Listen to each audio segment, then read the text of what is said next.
Welcome to Dere's Accountancy.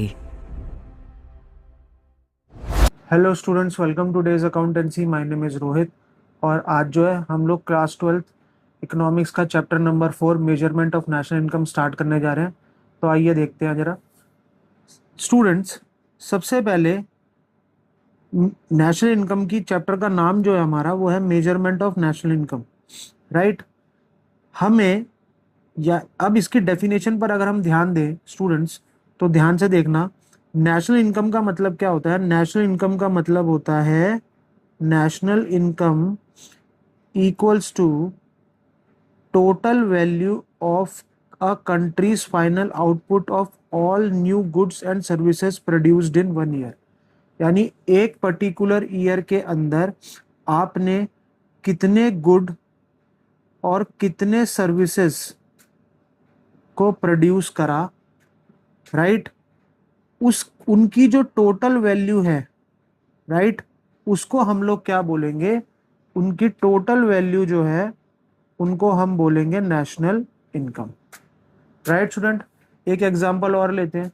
जैसे मान लेते हैं कि हमने मान लिया कि गुड जो है, गुड ए है, उसकी प्रोडक्शन करी 5000 की, राइट। एक गुड बी की प्रोडक्शन करी 3000 की, राइट। और सर्विसेज की जो है वो प्रोडक्शन करी 2000 रुपीज़ की, राइट स्टूडेंट। तो आप देख सकते हैं कि total value of countries final output कितना हुआ।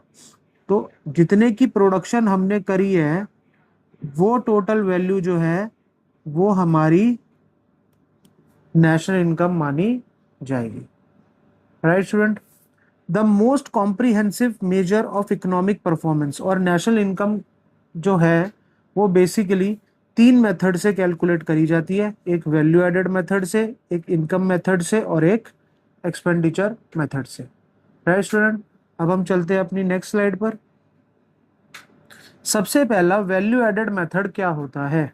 अब वैल्यू एडेड मेथड में स्टूडेंट सबसे पहले आप ध्यान दीजिएगा, वैल्यू को ऐड करना, वैल्यू को ऐड करना, राइट, राइट स्टूडेंट। अब मान लेते हैं जैसे कि कोई वुड कटर है, वुड कटर ने चेयर की कंपनी को, चेयर मैन्युफैक्चरिंग कोई कंपनी है, राइट। वुड कटर ने उसको 5000 की जो वुड है वो सेल करी, राइट। उस चेयर की कंपनी ने उस वुड से 8000 की चेयर बनाई और फाइनल कंज्यूमर को बेच दी, राइट स्टूडेंट। तो आप मुझे बताइए कि इसमें कितने की वैल्यू ऐड करी गई है। तो आप देख सकते हैं इसमें 3000 की वैल्यू जो है वो ऐड करी गई है। यानी इस वुड कटर ने जो है चेयर मैन्युफैक्चरिंग कंपनी को 5000 की वुड दी और उसने उसकी 8000 की चेयर बनाकर जो है फाइनल कंज्यूमर को बेच दी। तो जो फाइनल 8000 है उसमें 5000 तो बेसिकली जो इंटरमीडिएट कॉस्ट है वो है। तो अगर चेयर मैन्युफैक्चरिंग कंपनी की बात करें कि उन्होंने कितने की वैल्यू ऐड करी, तो उन्होंने 3000 की वैल्यू ऐड करी है, राइट स्टूडेंट। आई होप कि आपको समझ में आया होगा। अब जो वैल्यू एडेड मेथड है इसको हम लोग प्रोडक्ट प्रोडक्ट मेथड भी बोलते हैं, नेट आउटपुट मेथड भी बोलते हैं, इंडस्ट्रियल ओरिजिन मेथड भी बोलते हैं, राइट स्टूडेंट। वैल्यू एडेड का मतलब क्या होता है? वैल्यू एडेड का मतलब मैंने अभी आपको ऊपर बताया, वैल्यू ऑफ आउटपुट में से अगर आप इंटरमीडिएट कंजम्पशन को माइनस कर देंगे तो आपका वैल्यू एडेड आ जाएगा, राइट स्टूडेंट।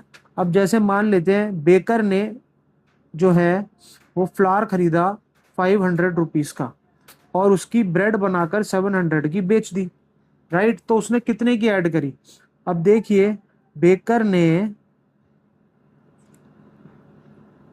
ने मार्केट से कितने का फ्लावर खरीदा? 500 का, राइट स्टूडेंट, और 700 का उसको कंज्यूमर को बनाकर बेच दिया, राइट। तो वैल्यू एडेड निकालने के लिए वैल्यू ऑफ आउटपुट यानी हमने फाइनल कंज्यूमर को कितने का सामान बेचा है, 700 रुपीज का, राइट। और हमने उसको फ्लावर को कितने का खरीदा था, 500 रुपीज का। तो जो 200 बचे वो क्या बचे, वो क्या है, वो वैल्यू एडेड है, राइट स्टूडेंट। अब हम चलते हैं अपनी नेक्स्ट स्लाइड पर। वैल्यू एडेड को कैलकुलेट करने के क्या तरीके होते हैं, स्टेप्स बताने हैं हमको, कि हमें स्टेप्स जो हैं वो हमको पता होने चाहिए वैल्यू एडेड के। सबसे पहले identify and classify production units, यानी कि सबसे पहले उन प्रोडक्शन यूनिट्स को आइडेंटिफाई करो जो प्राइमरी, सेकेंडरी और टर्शरी सेक्टर के अंदर जुड़े हुए हैं, राइट। राइट स्टूडेंट, यानी कि सीधी सी बात है, इसका कहने का मतलब ये है कि प्राइमरी सेक्टर का वैल्यू एडेड निकालो, value added of primary sector, वो कैसे निकलेगा, value of output primary sector का, राइट। उसमें से आपने क्या माइनस कर दिया, इंटरमीडिएट कंजम्पशन। तो ये वैल्यू एडेड किसका निकल कर आया, ये निकल कर आया प्राइमरी सेक्टर का। ऐसे ही हमें वैल्यू एडेड किसका निकालना है, सेकेंडरी सेक्टर का, राइट।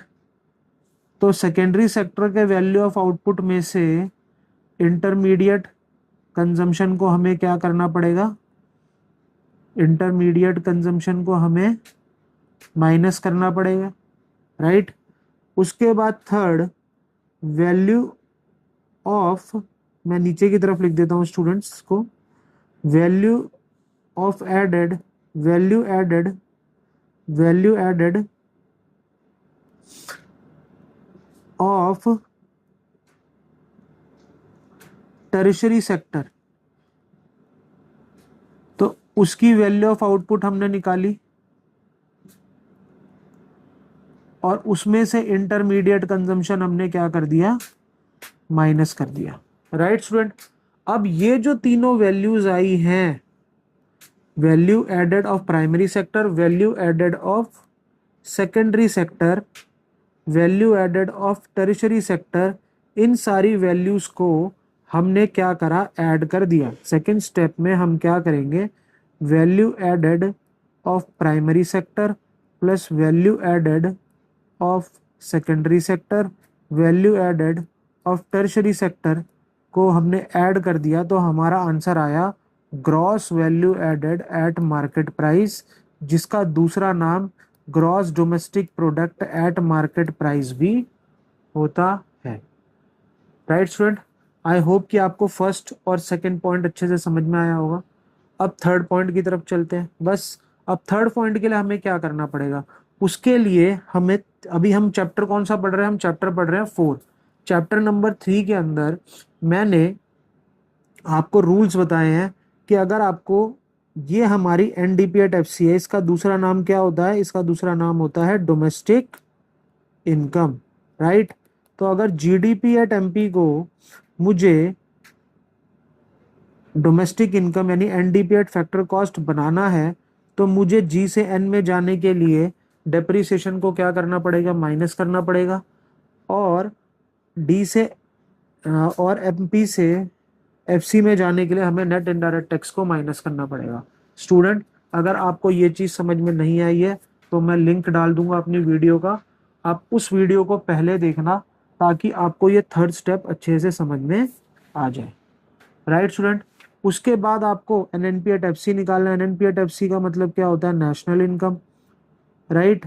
अब डोमेस्टिक इनकम में जब आप net factor income from abroad जोड़ दोगे तो आपका क्या निकल कर आ जाएगा, नेशनल इनकम निकल कर आ जाएगा, राइट स्टूडेंट। अब हम चलते हैं अपनी नेक्स्ट स्लाइड की तरफ। अब वैल्यू एडेड के ये सबसे इंपॉर्टेंट पॉइंट है स्टूडेंट्स, याद रखिएगा इसके की कंसेप्ट और इसके प्रिकॉशंस। ये एग्जाम में पूछे ही पूछे जाते हैं, राइट। सबसे पहला की concept, intermediate consumption, goods purchase for resale और fully used up in the same year, right. Final consumption, expenditure on goods and services for final use और इन्वेस्टमेंट, राइट। तो वैल्यू ऑफ आउटपुट को कैसे निकालेंगे?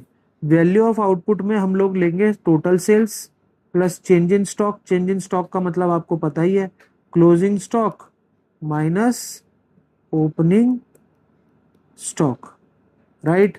और सेल्फ कंजम्पशन के लिए जो आपने गुड्स को यूज करा है, मैंने सर्विसेज की बात नहीं करी है स्टूडेंट, सेल्फ कंजम्पशन के लिए अगर आपने गुड्स को यूज करा है तो उसकी भी वैल्यू को इसमें ऐड करा जाएगा, राइट। फिर आती है डबल काउंटिंग, ये इसके की कंसेप्ट्स हैं। डबल काउंटिंग को अवॉइड करने के लिए ही हमें ओनली फाइनल गुड्स और summing value added at each stage, यानी कि हम क्या गलती का शिकार हो सकते हैं, यानी वैल्यू एडेड मेथड की प्रॉब्लम होती है कि इसमें डबल काउंटिंग की प्रॉब्लम हो सकती है। तो डबल काउंटिंग की अगर आपको प्रॉब्लम से बचना है तो या तो आप फाइनल आउटपुट मेथड का यूज करो, राइट, या फिर सिर्फ वैल्यू एडेड, और इन दो ऑप्शन है आपके पास, या वैल्यू एडेड मेथड का यूज करो, राइट। अब इसके प्रिकॉशन भी स्टूडेंट्स बहुत ही ज्यादा इंपॉर्टेंट है। हमेशा इंटरमीडिएट गुड को बाहर रखना है, राइट। यही तो फॉर्मूला था हमारा कि वैल्यू ऑफ आउटपुट में से हम लोगों को क्या करना है, हम लोगों को इंटरमीडिएट गुड्स को माइनस करना है, राइट। तो माइनस करने का मतलब हमने क्या कर दिया, उसको क्या कर दिया, एक्सक्लूड ही तो करा है, राइट। इसके बाद सेकेंड हैंड गुड्स की सेल परचेज को इंक्लूड नहीं करना, बट उनसे अगर कोई कमीशन और ब्रोकरेज अर्न करी गई है तो उसको ऐड किया जाएगा, right. Include goods for self consumption, self अभी भी मैंने इधर भी इस साइड पर भी आपको बताया है कि गुड्स यानी गुड्स की सेल्फ कंजम्पशन के लिए जो गुड यूज करा गया है उसकी वैल्यू को ऐड करा जाएगा, right. Imputed rent, include imputed rent of owner occupied houses, right. अगर ओनर अपने खुद के घर में रह रहा है और तो उसका जो इम्प्यूटेड रेंट है उसको भी इंक्लूड करा जाएगा, और चेंज इन स्टॉक को भी ऐड करा जाएगा। वो तो हमने फॉर्मूले में अभी देखा ही है कि sales plus change in stock और सेल्फ कंजम्पशन के इन्होंने तीनों पॉइंट बता दिए हैं स्टूडेंट हमको, गुड्स का और ये सेल्फ ऑक्यूपाइड हाउस का, राइट। स्टूडेंट्स अब हम आगे चलते हैं, नेक्स्ट स्लाइड पर मूव करते हैं। अब हम नेक्स्ट मेथड होता है स्टूडेंट्स हमारा इनकम मेथड, राइट। उस मेथड को हम लोग वैल्यू एडेड मेथड बोलते थे। इस मेथड को मेथड नंबर जो 2 है हमारा वो इनकम मेथड होता है। इनकम मेथड को डिस्ट्रीब्यूटिव शेयर या फैक्टर पेमेंट मेथड भी कहा जाता है, राइट, क्योंकि इसमें हम लोग फैक्टर इनकम को क्या करते हैं, ऐड करते हैं, जैसे वेजेस हो गया, रेंट हो गया, इंटरेस्ट हो गया और प्रॉफिट हो गया। सबसे पहले फॉर्मूला क्या बनता है, फॉर्मूला बनता है compensation of employees. Compensation of employees में क्या क्या आता है, wages and salaries and employers contribution to social security scheme, right। इसके बाद हम इसको कैलकुलेशन में हम लोग क्या करेंगे, इसको ऐड कंपनसेशन ऑफ एम्प्लॉइज में ऐड कर देंगे रेंट और रॉयल्टी, राइट। यानी जो भी रेंट लैंड का, बिल्डिंग का, इंटेलेक्चुअल प्रॉपर्टी, सबसॉइल एसेट से जो आपको रेंट मिला है उसको हम क्या कर देंगे, ऐड कर देंगे। फिर आता है interest on loan for productive services, interest को हम लोग ऐड कर देंगे, और प्रॉफिट और मिक्स्ड इनकम को हम ऐड कर देंगे। अब स्टूडेंट याद रखिएगा प्रॉफिट 3 पार्ट्स में डिवाइड होता है, कॉर्पोरेट टैक्स जो गवर्नमेंट लेकर चली जाती है, डिविडेंड जो शेयर होल्डर लेकर चले जाते हैं, राइट, और रिटेन अर्निंग जो कंपनी अपने पास जो है बचाकर फ्यूचर की अनसर्टेनिटीज को फेस करने के लिए अपने पास रखती है, राइट। इसके अलावा मिक्स्ड इनकम यानी ओनर अकाउंट वर्कर्स जैसे फार्मर और बार्बर का example, right. Mixed income of self employed को ऐड करा जाता है। तो इसको ऐड करने से, इन सब चीज़ों को ऐड करने से क्या निकलेगा, इस सब चीज़ों को ऐड करने से निकलेगा एनडीपी एट एफसी, जिसको हम लोग क्या कहते हैं, डोमेस्टिक इनकम भी कहते हैं। राइट स्टूडेंट, अब हम आगे फर्दर स्लाइड पर मूव करते हैं। इनकम मेथड के स्टेप्स, अब पहले इसके भी स्टेप्स पढ़ने पड़ेंगे और इसके भी प्रिकॉशंस बहुत ज़्यादा इंपॉर्टेंट है। तो सबसे पहले हमें वही चीज़ करनी है कि क्लासिफाई कर दो, यानी बांट दो, प्रोडक्शन यूनिट को बांट दो, प्रोडक्शन यूनिट को क्लासिफाई कर दो।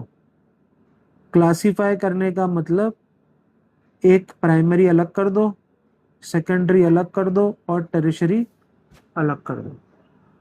राइट, इन तीनों चीज़ों को, इनको हमने प्रोडक्शन यूनिट्स को डिस्ट्रीब्यूट कर दिया।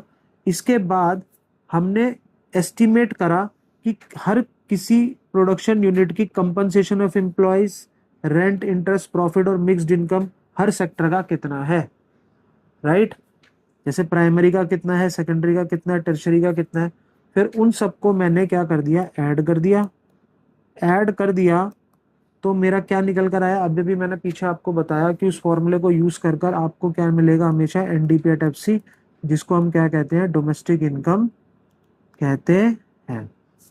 राइट स्टूडेंट, उसका सम करने पर अब फिर से वही, ये जो पॉइंट है, अगर आपको इसमें डाउट है तो इसके लिए आपको चैप्टर 3 की मेरी प्लेलिस्ट को देखना पड़ेगा, उस वीडियो को आपको देखना पड़ेगा, ताकि आपको बहुत अच्छे से चीज़ों को जो है वो समझ में आ जाएगी। अगर आप उस एनडीपी एट एफसी में एनएफआईए ऐड कर देते हैं तो आपका net national product at factor cost, या जिसको हम नेशनल इनकम बोलते हैं, वो निकल कर आ जाएगा। राइट स्टूडेंट, आई होप कि आपको ये समझ में आया होगा। अब हम आगे अपनी फर्दर स्लाइड पर मूव करते हैं। अब हमारा जो तीसरा मेथड है नेशनल इनकम की कैलकुलेशन करने का, वो है एक्सपेंडिचर मेथड। राइट स्टूडेंट, अब एक्सपेंडिचर मेथड में सबसे पहले private final consumption expenditure. Right, expenditure method का नाम इनकम डिस्पोजेबल और कंजम्पशन और इन्वेस्टमेंट मेथड भी बोला जाता है। राइट, अब जीडीपी एट एमपी निकालना है तो सबसे पहले सॉरी, अगर हमको जीडीपी एट एमपी निकालना है तो private final consumption expenditure, government final consumption expenditure, gross domestic capital formation और एक्सपोर्ट माइनस इंपोर्ट, अगर हम इन चारों को ऐड करते हैं तो हमारे सामने क्या निकल कर आएगा, GDP at MP. Right, private final consumption expenditure क्या होता है, जैसे house hold, private non profit consumption expenditure, यानी ये हम लोग हैं, हमने अगर एक ईयर के अंदर सुई से लेके कार तक, यानी छोटी से छोटी और बड़ी से बड़ी चीज पर जितना भी एक्सपेंडिचर करा है, वो सारा प्राइवेट फाइनल कंजम्पशन एक्सपेंडिचर के अंदर आ जाता है। गवर्नमेंट फाइनल कंजम्पशन एक्सपेंडिचर के अंदर गवर्नमेंट ने जितना भी एक्सपेंडिचर करा है एडमिनिस्ट्रेशन को हैंडल करने के लिए, डिफेंस को हैंडल करने के लिए, एजुकेशन को हैंडल करने के लिए, वो सारा गवर्नमेंट फाइनल कंजम्पशन के अंदर आ जाता है। Gross domestic fix capital formation का मतलब क्या है कि कंपनी ने ग्रॉस फिक्स कैपिटल फॉर्मेशन, यानी फिक्स एसेट में कितना पैसा इन्वेस्ट कर रखा है, प्लस साथ में रॉ मटेरियल में कितना इन्वेस्ट करा है उस ईयर के अंदर, वो सब कुछ मिलाकर ग्रॉस डोमेस्टिक कैपिटल फॉर्मेशन में आ जाता है। फिर हमारा नेट एक्सपोर्ट आता है। नेट एक्सपोर्ट का फॉर्मूला क्या होता है, export minus import. Right student, अब हम आगे फर्दर मूव करते हैं। अब एक्सपेंडिचर मेथड के अंदर भी वही चीज है कि सबसे पहले इकोनॉमिक यूनिट्स को, यहां पर आपको प्रोडक्शन यूनिट्स को नहीं करना, यहां पर आपको economic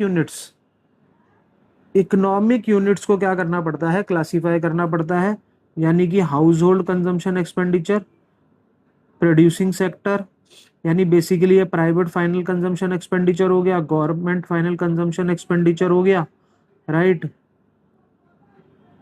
final consumption expenditure, government final consumption expenditure, gross domestic capital formation, जब हम इसको ऐड और प्लस नेट एक्सपोर्ट कर देंगे तो हमारा आंसर क्या निकल कर आएगा, जीडीपी एट एमपी। राइट। अब जीडीपी एट एमपी फिर से वही सेगमेंट आ गया स्टूडेंट। अगर आपको इस सेगमेंट में कोई प्रॉब्लम आए तो आप वो थर्ड चैप्टर की जो प्लेलिस्ट के अंदर से वो थर्ड चैप्टर जरूर देखिएगा, तब आपको ये कंसेप्ट समझ में आएगा कि जीडीपी एट एमपी को आपने कन्वर्ट करा है एनएनपी एट एफसी में। आपको किस में कन्वर्ट करना है? एनएनपी एट एफसी यानी कि नेशनल इनकम में।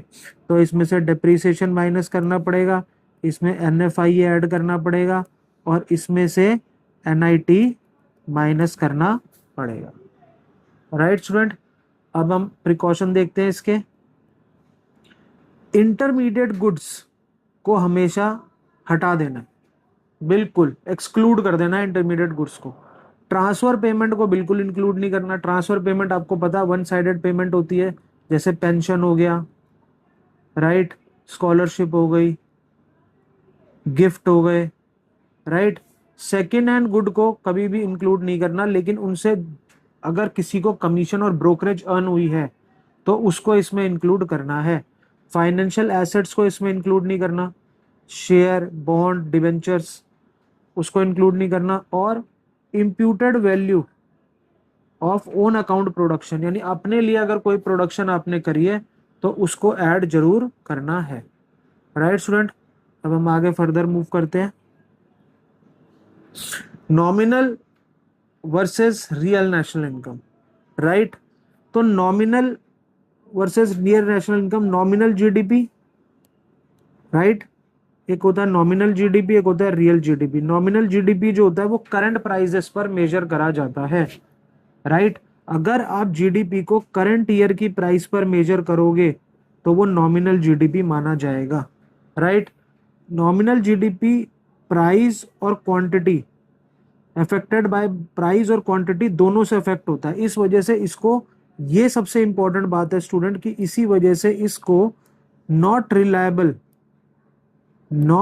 रिलायबल ग्रोथ मेजर माना जाता है। Got it student. लेकिन जो रियल जीडीपी है उसको हम लोग बेस प्राइस पर मेजर करते हैं, यानी कि पीछे की किसी पर्टिकुलर ईयर को हम बेस ईयर मानकर उसकी प्राइसेस पर जब मेजर करते हैं तो उसको रियल जीडीपी कहते हैं। और अगर हमें ग्रोथ कंपैरिजन करनी है तो उसके लिए रियल जीडीपी बेटर है, ना कि nominal GDP, right. Real GDP का formula nominal GDP divided by price index into 100। यहाँ पर एक नया कंसेप्ट आ गया, बहुत ही ज़्यादा important, GDP deflator. Nominal GDP ऊपर, रियल जीडीपी नीचे, मल्टीप्लाई 100। राइट स्टूडेंट, अब हम आगे फर्दर स्लाइड पर मूव करते हैं। अब आता है GDP and welfare limitation, right. अब ध्यान से देखिएगा कि जीडीपी और वेलफेयर में क्या लिमिटेशन है। सबसे पहले डिस्ट्रीब्यूशन ऑफ इनकम। जीडीपी बढ़ने, अगर जीडीपी बढ़ेगा तो इनइक्वालिटी भी बढ़ेगी, राइट। अगर डिस्ट्रीब्यूशन ऑफ इनकम इनइक्वल है, राइट, वेलफेयर में नॉट राइज प्रोपोर्शनली, तो वेलफेयर जो है वो नहीं बढ़ेगा। और वेलफेयर नहीं बढ़ेगा तो इसका मतलब क्या है कि अमीर और गरीब, यानी जो रिच और पुअर के जो बीच का डिफरेंस है वो इंक्रीज होता जाएगा, यानी अमीर और अमीर होता जाएगा और गरीब और गरीब होता जाएगा। प्राइस चेंज, अगर जीडीपी, प्राइस बढ़ने की वजह से अगर जीडीपी बढ़ती है, राइट, प्राइस बढ़ने की वजह से अगर जीडीपी बढ़ती है तो उसको हम वेलफेयर इंडिकेटर नहीं मानते, राइट। नॉन मॉनेटरी एक्सचेंजेस, जैसे कुछ तो सर्विसेज ऐसी होती हैं जिनको हम लोग मनी ट्रांजैक्शन के अंदर कंसीडर ही नहीं करते, जैसे हाउसवाइफ सर्विसेज, किचन गार्डनिंग, इसको हम जीडीपी से एक्सक्लूड करते हैं, लेकिन ये वेलफेयर को क्या करती है, अफेक्ट करती है, right student. Externalities and population, pollution negative है, पब्लिक पार्क पॉजिटिव है, इफेक्ट वेलफेयर, ये दोनों ही वेलफेयर को अफेक्ट करते हैं, क्योंकि पॉल्यूशन वाला इन्वायरमेंट होगा तो लोगों का स्वास्थ्य गिरेगा, लोगों की हेल्थ को नुकसान होगा, तो बेसिकली वो वेलफेयर को अफेक्ट करेगा नेगेटिव वे में। लेकिन अगर आप पब्लिक पार्क्स होंगे, पेड़ ज़्यादा लगाए जाएंगे तो इससे क्या होगा, पब्लिक की जो हेल्थ है वो ज़्यादा इम्प्रूव होगी और पब्लिक का जो वेलफेयर है वो ज़्यादा अच्छा होगा। लेकिन ऐसी चीज़ों को जीडीपी के अंदर हम काउंट ही नहीं करते हैं। हाई पॉपुलेशन ग्रोथ, जितनी पॉपुलेशन ज़्यादा होती होगी उतना पर कैपिटा अवेलेबिलिटी वो क्या होती जाएगी, कम होती जाएगी। राइट स्टूडेंट, तो की नोट यहाँ पर है कि all three methods yields the same national income in India. Estimation is done by the central statical organisation, यानी कि CSO वो ऑर्गेनाइजेशन है जो नेशनल इनकम को क्या करती है, नेशनल इनकम को एस्टिमेट करती है। Right, green GNP adjust for natural resources depletion and environmental degradation. Green GNP क्या करेगी, एडजस्ट करती है कि किस हम अपने नेचुरल इन्वायरमेंट को या फिर नुकसान ना करें या फिर इन्वायरमेंटल डिग्रेडेशन ना हो। राइट, अब हम आगे फर्दर मूव करते हैं students. Externalities and economic welfare. एक होता है नेगेटिव एक्सटर्नलिटी, राइट, और एक होता है positive externality. Environmental pollution caused by industrial plant, यानी कि जितनी ज़्यादा इंडस्ट्रीज लगेंगी उतना ज़्यादा इन्वायरमेंटल पॉल्यूशन बढ़ेगा, तो ये नेगेटिव एक्सटर्नलिटी है। राइट, एक्सटर्नलिटी का मतलब क्या है? एक्सटर्नलिटी का मतलब वो है कि ना तो आपने इसका बेनिफिट उठाने के लिए कोई पेमेंट करी है, ठीक है, और ना ही इसके नुकसान का कारण आप है, बट फिर भी आपको नुकसान उठाना पड़ रहा है। राइट, इसको कहते हैं एक्सटर्नलिटी। इम्पैक्ट पॉल्यूशन, अगर सच पॉल्यूशन रिड्यूसेस, अगर पॉल्यूशन ऐसे बढ़ेगा तो वेलफेयर क्या होगा, घटेगा, और क्योंकि इससे लोगों की हेल्थ को जो होगा वो बहुत ज़्यादा नुकसान होगा। राइट, पॉजिटिव एक्सटर्नलिटी, अगर पब्लिक पार्क जितने ज़्यादा खुलेंगे तो पब्लिक जो है वहाँ पर उसका जो बेनिफिट है वो पब्लिक की हेल्थ क्या होगी, इम्प्रूव होगी। उसके लिए उनको कुछ पेमेंट नहीं करनी पड़ी। वही मैंने बात बोली आपको कि जिसका बेनिफिट आपको मिल रहा है विदाउट कोई पेमेंट करे, जैसे आपके घर के सामने कोई पार्क बन जाए, राइट, तो वहाँ से जो फ्रेश एयर आपको आएगी और आपकी जो हेल्थ इंप्रूव होगी उसके लिए आपने कुछ पे तो करा नहीं है, लेकिन फिर भी आपको उसका बेनिफिट मिल रहा है ना, तो इसी को एक्सटर्नलिटी बोलते हैं। तो जितने पब्लिक पार्क लोगों के लिए खुलेंगे उतना ही पब्लिक की हेल्थ इंप्रूव होगी, और पब्लिक की हेल्थ इंप्रूव होगी तो उतना ही वेलफेयर जो है वो इंक्रीज होगा। राइट स्टूडेंट, अब हम आगे फर्दर मूव करते हैं। अब आते हैं rate of population growth. Right, GDP does not consider the changes in the population of a country. GDP कभी भी कंट्री की पॉपुलेशन में चेंज को कंसीडर नहीं करता। If the rate of population is growth is higher than the rate of growth of GDP, right, अगर population की growth, right, rate of population growth अगर ज्यादा है rate of growth of GDP से, rate of growth of GDP से, right, then it will decrease the per capita availability of goods and services। इससे क्या होगा कि लोगों को जितनी ज़्यादा पॉपुलेशन इंक्रीज होती जाएगी, सामान जो है, गुड्स जो है, वो उतने ही कम लोगों को अवेलेबल होंगे। Right, which will adversely affect economic welfare, जिससे इकोनॉमिक वेलफेयर जो होगा उसकी हालत और ख़राब होगी, यानी कि वो और डिक्रीज होगा। तो population growth rate higher than GDP growth rate per capita, अगर पॉपुलेशन बढ़ेगी तो सीधी सी बात है जीडीपी के ग्रोथ रेट से ज़्यादा बढ़ेगी, अगर तो सीधी सी बात है पर कैपिटा अवेलेबिलिटी डिक्रीज होगी और इकोनॉमिक वेलफेयर भी क्या होगा, डिक्रीज होगा। राइट स्टूडेंट, अब हम आगे फर्दर मूव करते हैं। Item included in national income, वो कौन से आइटम्स हैं जिनको हमको नेशनल इनकम में कंसीडर करना है और नहीं करना, जैसे कमीशन और ब्रोकरेज। अभी भी बात हुई है हमारी on sale purchase of second hand good, यानी सेकेंड हैंड गुड की सेल परचेज को नहीं लेते, राइट, बट उससे अगर कोई कमीशन और उससे अगर कोई ब्रोकरेज अर्न हुई है तो उसको हम लोग लेंगे। Right, production of goods for self consumption, right, ये सब इम्प्यूटेड कंजम्पशन के अंदर आ गया है। They contribute to the current output. अब सीधी सी बात है, ये करंट आउटपुट के अंदर है, बेशक ये मार्केट में बिका नहीं है, लेकिन इसकी वैल्यू का एस्टिमेट किया जा सकता है, तो इसको हम लोग नेशनल इनकम में लेंगे। Imputed value of services enjoyed in owner occupied house, अभी भी मैंने पीछे भी पढ़ाया आपको वैल्यू एडेड में कि यस ये इंक्लूड होगा, राइट। चेंज इन स्टॉक ये भी इंक्लूड होगा क्योंकि ये कैपिटल फॉर्मेशन का पार्ट है। Imputed value of services provided by owner of production units, right. It is a productive activity and adds the flow of goods and services. Interest on loan paid by commercial bank, right? So it is considered to corporate income to RBI, thus it is included. Right student? अब हम आगे further move करते हैं। वो items कौन से items हैं जिनको हम नेशनल इनकम में इंक्लूड नहीं करेंगे? इंटरमीडिएट गुड को नहीं करेंगे, राइट स्टूडेंट। इंटरमीडिएट गुड को कभी नहीं करेंगे। Sale purchase of second hand goods को कभी नहीं करेंगे। Production of services for self consumption इसको इंक्लूड नहीं करेंगे, right. Income from sale of share bond debenture यानी फाइनेंशियल एसेट से अगर कोई इनकम हुई है उसको इंक्लूड नहीं करेंगे। विंडफॉल गेन यानी कोई लॉटरी और हॉर्स रेसेस से अगर कोई इनकम अर्न हुई है आपको तो उसको भी हम इंक्लूड नहीं करेंगे। Payment out of past saving, capital loss और कैपिटल गेन, उसको भी हम नेशनल इनकम में इंक्लूड नहीं करेंगे, राइट स्टूडेंट। अब हम आगे फर्दर मूव करते हैं। कुछ इंपॉर्टेंट नोट्स जो आपके लिए बहुत ज़्यादा ज़रूरी है।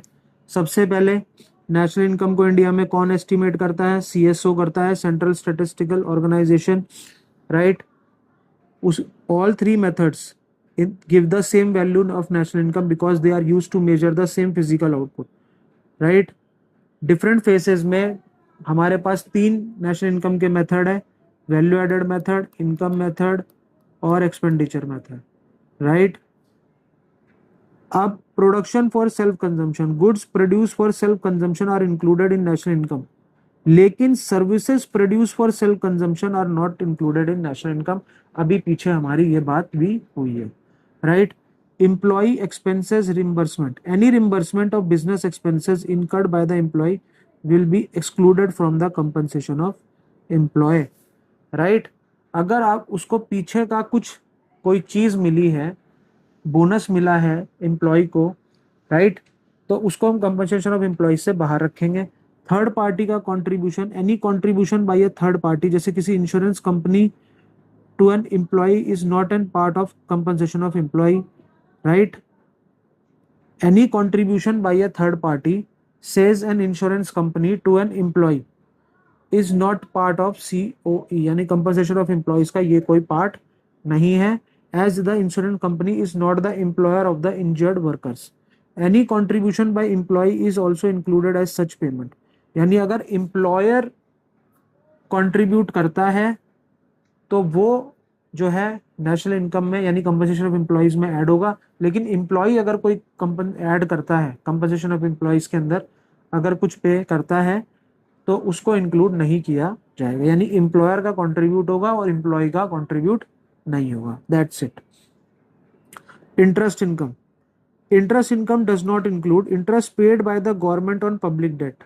अगर गवर्नमेंट ने पब्लिक डेट, लोगों से पैसा उठाया और उस पर इंटरेस्ट पे करा गया है तो उसको इंक्लूड नहीं करा जाएगा। And interest paid by consumer as such interest is paid on loan for consumption purposes, interest paid by one firm to another firm, उसको भी इंक्लूड नहीं किया जाएगा।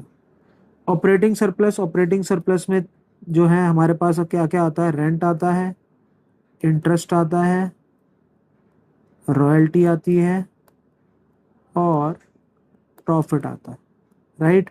इन 4 चीजों को मिलाकर ऑपरेटिंग सरप्लस बनता है, राइट स्टूडेंट। सो अब हम चलते हैं अपनी नेक्स्ट स्लाइड पर। Capital gain, gross fix capital formation and reconciliation.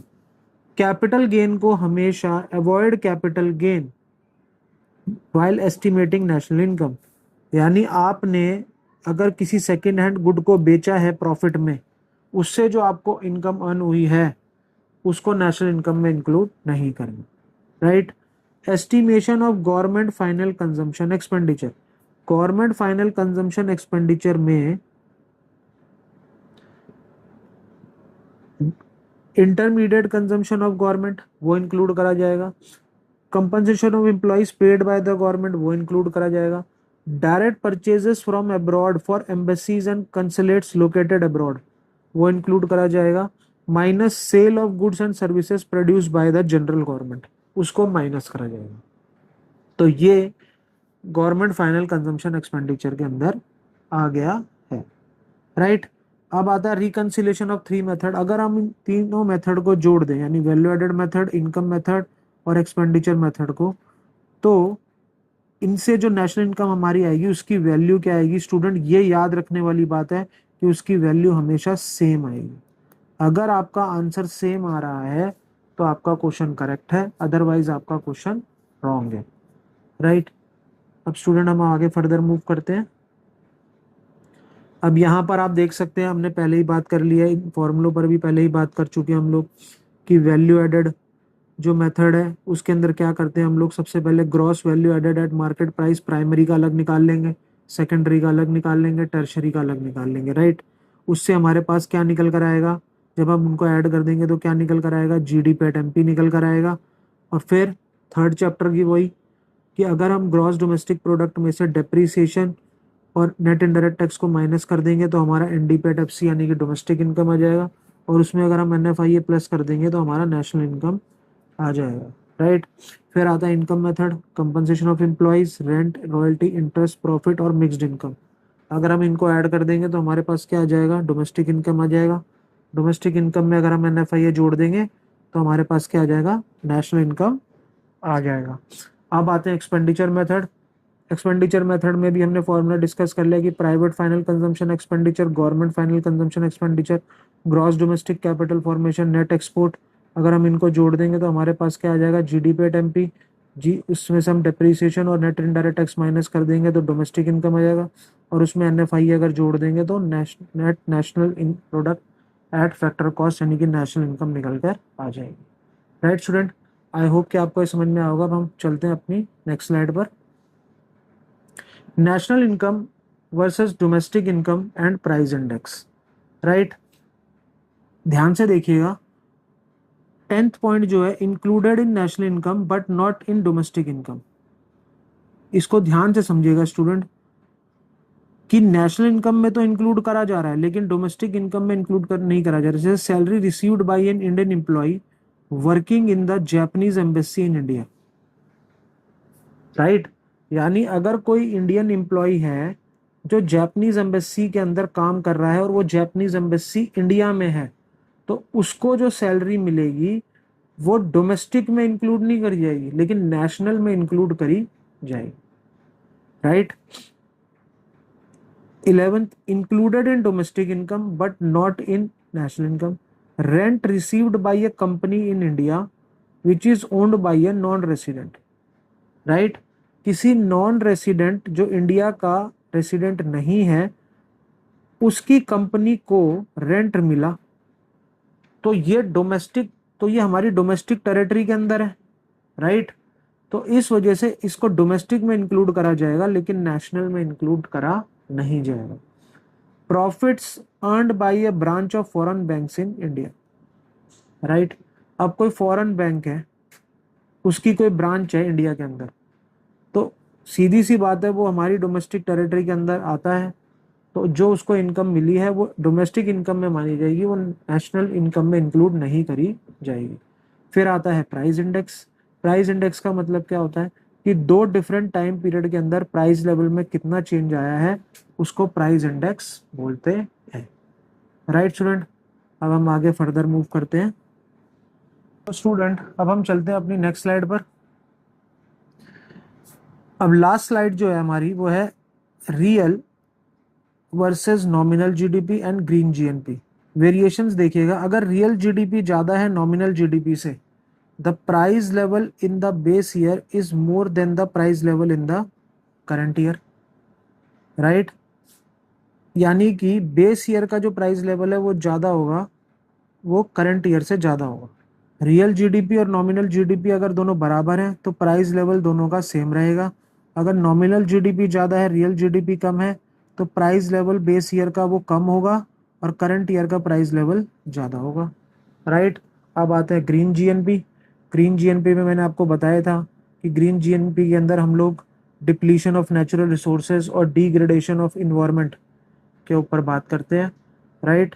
It will help to attain sustainable use of the natural environment, यानी कि हम लोग नेचुरल इन्वायरमेंट को सस्टेनेबल तरीके से यूज़ करने के बारे में सोचते हैं और रिसोर्सेज का इक्वल डिस्ट्रीब्यूशन के बारे में सोचते हैं, राइट। तो ये सारा ग्रीन जीएनपी के अंदर आता है। तो स्टूडेंट्स, आई होप कि आपको ये चैप्टर अच्छे से समझ में आया होगा। अब हम मिलेंगे अपने अगले चैप्टर में। Thank you so much.